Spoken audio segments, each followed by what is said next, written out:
morning. I'm Claire Murphy. Welcome to the Solo Bureau. It's Friday, a phrase I still can't seem to be able to say without conjuring notes of Rebecca Black. If you have no idea about this 2011 pop culture reference, I suggest you get on the Google and look at the backstory of Miss Black's infamy. But like we usually do on a Friday, we're going to check out what the entire country has been up to this past week. We will do a state and territory whip. So without further ado, here's what was happening while you were sleeping. It's Friday, July 17.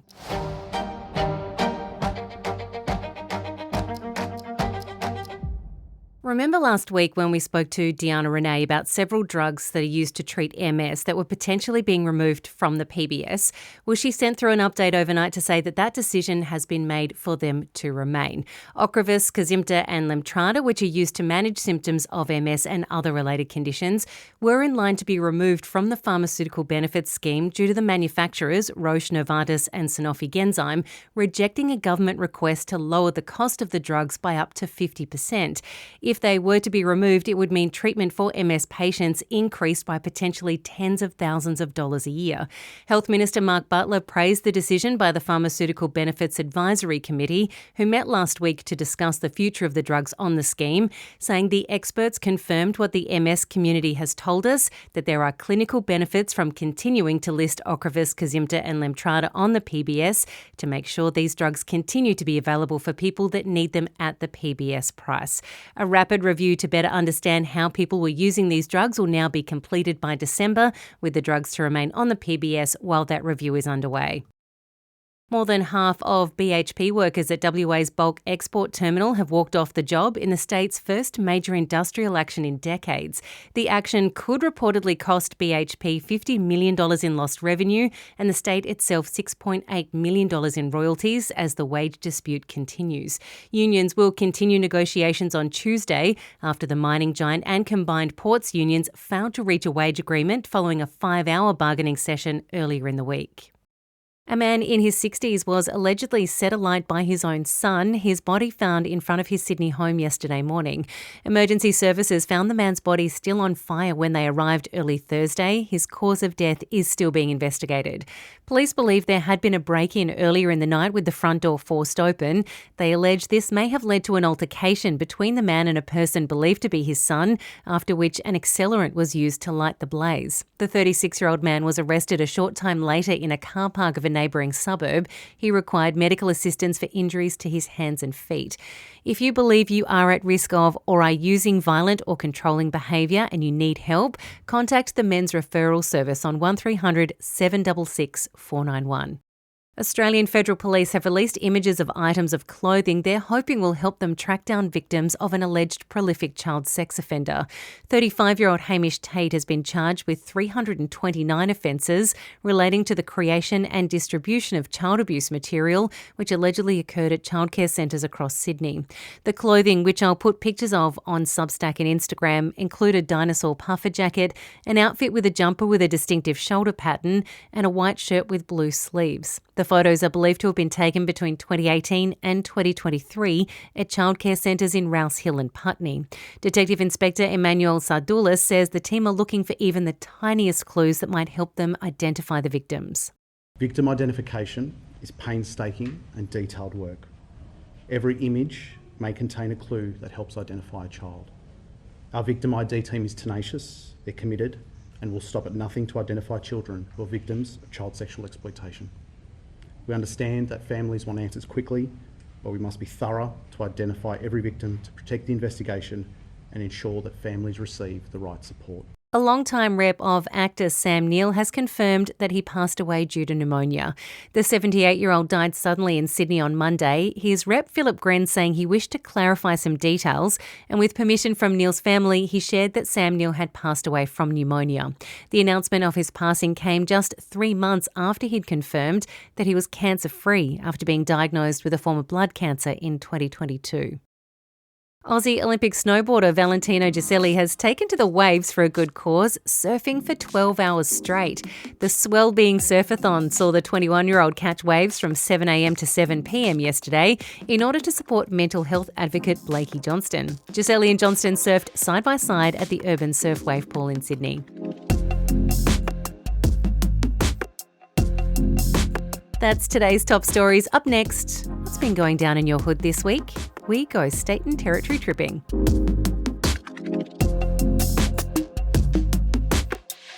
Okay, where shall we start the Aussie Whip today? Let's head to Tassie first. Tasmania is the only state in Australia that does not have an Indigenous name for an electorate. Now, First Nations leader and Tasmanian war hero Tonga could be about to change that. Tonga led the resistance against British colonisation in the early 19th century in a period referred to as the Black War. This happened in an area of Tassie that makes up part of the newly distributed electorate of Franklin. He stood his ground despite hundreds of members of his tribe being murdered and women and girls abducted. He would defend country until 1831, when what was left of the tribe reached an armistice with the British and were exiled to Flinders Island. The AEC, the Electoral Commission, has suggested the name change, but both the Liberals and Labor's Julie Collins, who currently holds the seat, disagreed, arguing that the Franklin name should remain as the move to change it lacks compelling justification.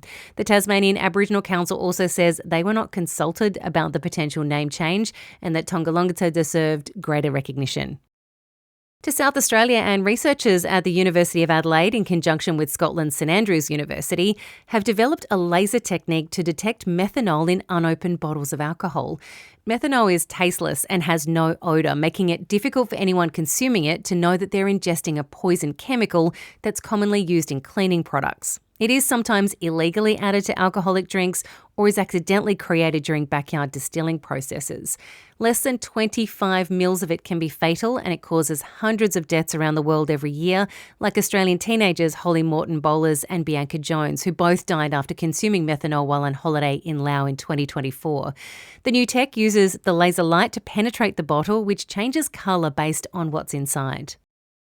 In Victoria, a teenage boy who allegedly researched bomb-making methods and looked up how to derail trains has been granted bail. The now 18-year-old was charged back in March after he allegedly collected manuals, guides and material promoting Islamic State-inspired terrorism.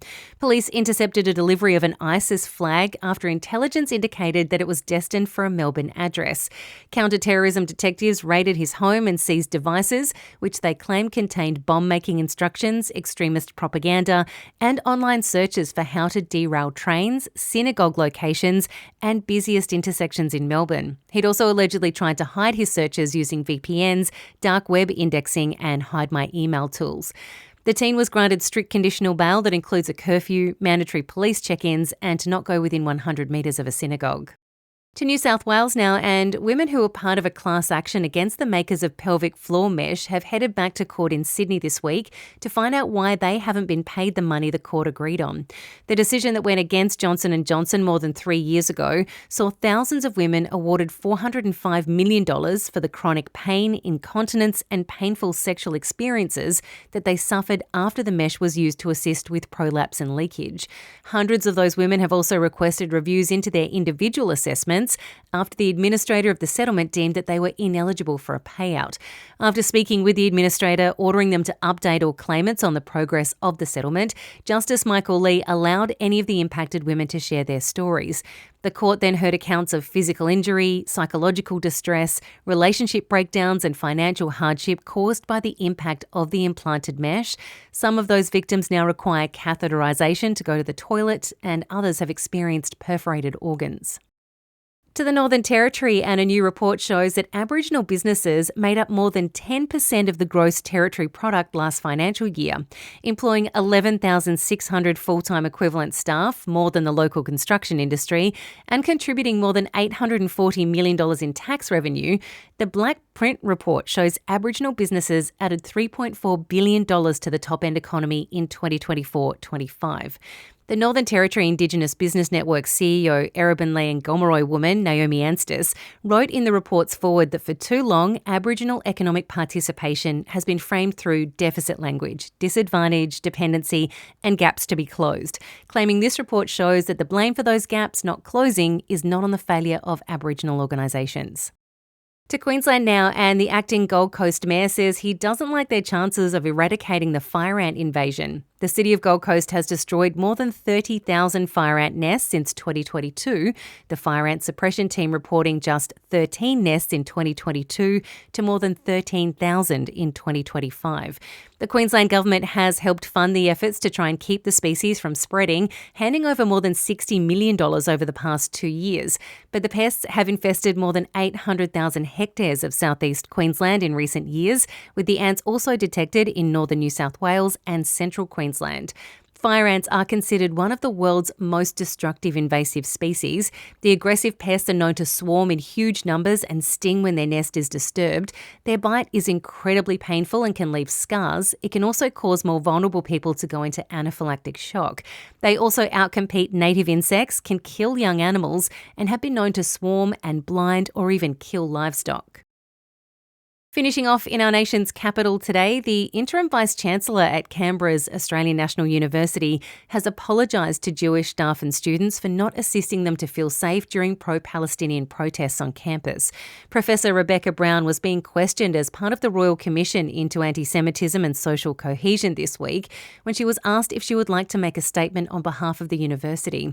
Ms Brown responded saying, "I would say that all Jewish students and staff and their colleagues and friends have an absolute right to feel safe, respected and heard on our campus. I'm sorry that they didn't, and I've committed in my role, as long as I am the interim Vice-Chancellor, to do better." Pro-Palestinian activists set up encampments at the university between April and August in 2024, during which Jewish students and staff reported being subject to anti-Jewish chants and name-calling. Some students said they also had to report other students performing a Nazi salute or Nazi moustache gestures. The Commission also heard from a Palestinian student this week who was asked by a supervisor at ANU to provide the death certificates of relatives who'd been killed by the IDF in Gaza before she'd be granted an extension on an exam. Thanks for another great week on the Solo Bureau team. If you haven't had the chance to play catch-ups yet, this week I spoke to Olivia Shen from the University of Sydney about the PM's new AI office. Tech journo Trevor Long gave us a lowdown on e-bikes, which every kid on school holidays around the country is hooning around on this past couple of weeks. And Dr. Jessica Ganawa from UNSW explained what the likely outcome of this new stage of the war in Iran might look like. So check it out if you're having a binge drive home from holiday destinations or just house hanging. Have a great weekend. I'm off to watch the Adelaide Crows play the Swans in the AFL in Sydney tonight. Please send me good My Team vibes and also whatever the equivalent of an anti-rain spell is, at least just for the duration of the game. I would truly appreciate it. Have a great weekend. See you on the other side of it.